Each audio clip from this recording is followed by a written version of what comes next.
dito muito, o planeamento é Sim. muito importante e o planeamento não se faz para as populações, faz-se com as populações. Uhum. E, portanto, quando nós criamos planos diretores, planos não sei o quê, deve haver uma fase de diálogo com as comunidades. E, portanto, o projeto que nós propomos surge também neste ambiente que eu vivia dos meus colegas. E, por um lado, eu achava escandaloso, eu já tenho dito, que os meus colegas, quando diziam deve-se dialogar com as comunidades, nunca se lembravam, falavam disto, nunca se lembravam da escola, mesmo sendo o IGOT uma instituição de formação de professores. Portanto, eles falavam, deve-se reunir com a população, etc. Nunca se disse, deve-se dialogar com as populações através da escola. Pronto. Portanto, eu achava escandaloso que a escola estivesse sempre ausente. E depois eu próprio estava também imbuído daquilo que eu ouvia dos meus colegas, de que. E depois eu achava escandaloso este esquecimento, e obviamente eu achava que de facto as populações deviam ser mobilizadas. E pronto. Portanto, o conceito de cidadania territorial também surge num caldo de cultura de governança. De governança, ou seja, de tomada de decisões participadas.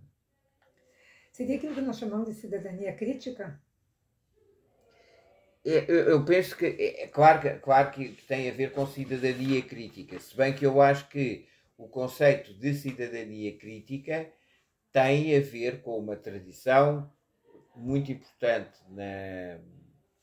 na escola brasileira, e, enfim, mas na escola brasileira, de os cidadãos terem uma leitura, eu agora não quero repetir crítica, mas é uma de pensarem e de discutirem aquilo que é o ensino, aquilo que é o ensino da geografia. Reparem, eu acho que a escola, agora é a minha leitura, não é? Agora isto é assim uma à parte, que é, no Brasil aconteceu uma coisa muito interessante, que é, do meu ponto de vista, é a interpretação que eu faço, e pode estar errado. Se me disser que está errado, que é. Nós vamos ter que justificar. Que é, nos anos 70, mesmo nas escolas tradicionais de geografia, nos países em que a escola francófona, etc., é dominante, aparece uma vaga, e também importada dos países anglo-saxónicos, das ciências sociais. Sim. E Horácio Capel tem uma geocrítica, que é a geografia no currículo das ciências sociais, que é quais são os contributos que a geografia pode dar para um currículo de ciências sociais.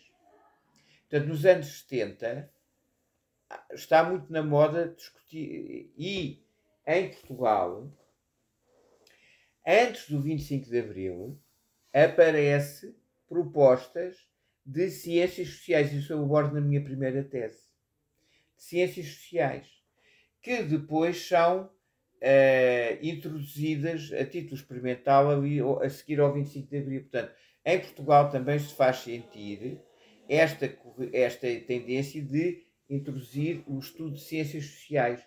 O que é criticado, eu aí tenho que rever a minha tese de mestrado, o que é criticado na Câmara Corporativa. Num organismo, não é o Parlamento, mas é um organismo que aconselha, que dá pareceres. E é criticado em Portugal porquê? Porque estava o país a combater, a ter uma guerra colonial, a história e a geografia eram muito importantes enquanto disciplinas nacionalistas, e depois aparecem as ciências sociais. Pronto. O que é que acontece? No Brasil, a ditadura, ainda em regime de ditadura que se prolonga aí até 78, penso eu, a ditadura, do meu ponto de vista, tenta atualizar o seu discurso educativo com esta tendência mundial das ciências, dos estudos sociais, retirando ou desvalorizando a história e a geografia em torno desta moda, que eu acho que era uma moda que apareceu em Portugal, que era uma moda que apareceu nos anos 70 em Portugal, em Espanha e tal. MOC, o SPD. Pronto. E o que é que acontece? Entretanto, cai e, portanto, tenta retirar a história e a geografia. Aí, estamos a andar na década de 70, tenta retirar a história e a geografia em nome das ciências sociais. E, entretanto, cai a própria ditadura. E, entretanto, o que é que acontece? Isto é a leitura que eu faço desde... E o que é que acontece? Toda a gente diz, vejam lá, a ditadura, que não quer que as pessoas pensem, estava a reprimir, estava a tentar que as pessoas não pensassem, retirando a história e a geografia, que são disciplinas fundamentais para se pensar a sociedade, e estava a retirá-las em nome das ciências sociais. Uhum. E aparece, entretanto, uma figura, uma estrela da geografia brasileira, que é o Milton Santos, que tem uma leitura, tem uma geografia crítica, não é? E então vejam lá como a ditadura se incomodava com a história e a geografia, e por isso são tão importantes. Isso contribuiu muito na reação para fortalecer muito a história e a geografia, de tal forma que eu penso, estou convencido, que não há nenhum país do mundo, está a ser desvalorizada, sobretudo no ensino médio, em que a geografia tenha tanto peso no escolar como no Brasil. Se vocês me souberem apontar um país, em que a geografia tenha tanto peso curricular como a geografia, no Brasil, eu ofereço-vos, e na Europa, eu ofereço-vos um pastel de Belém. Não, pastel de Belém não. Não ofereço. Nós queremos chocolate Sérgio Claudino, mas a tua opinião é muito interessante, né? Uhum. Mas, na verdade, eu acho que ele deixou bem claro, Helena, essa perspectiva que ela, daqui a 100 anos, ela será lembrada, Claudino. O quê? Porque ela é uma nova perspectiva. Cidadania. No sentido, essa coisa porque ele não é um local que abandona o global e não é um local que abandona o teórico, mas ele é um local que valoriza a participação, que ele chama atenção para isso. Que ele dizia também, não sei se já foi hoje ou foi outro dia, de que a escola é o lugar de encontro e que é tão pouco presente no seu local. Isso não é admissível.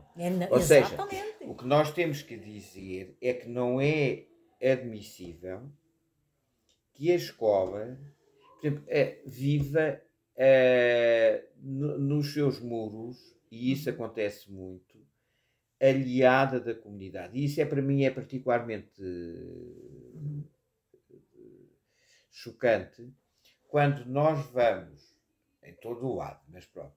Mas há bairros pobres, há bairros pobres em todo o lado, e aqui também há bairros muito pobres.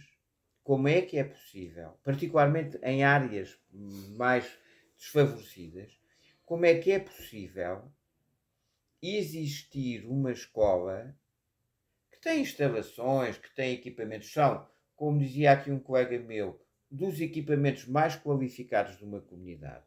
Quando nós vamos por aí, os equipamentos com melhores condições, com mais espaços, mais organizados, etc., são as escolas. Eu admito que mais em Portugal do que no Brasil, pronto, admito isso. Mas de qualquer das formas, são equipamentos marcantes em todas as comunidades.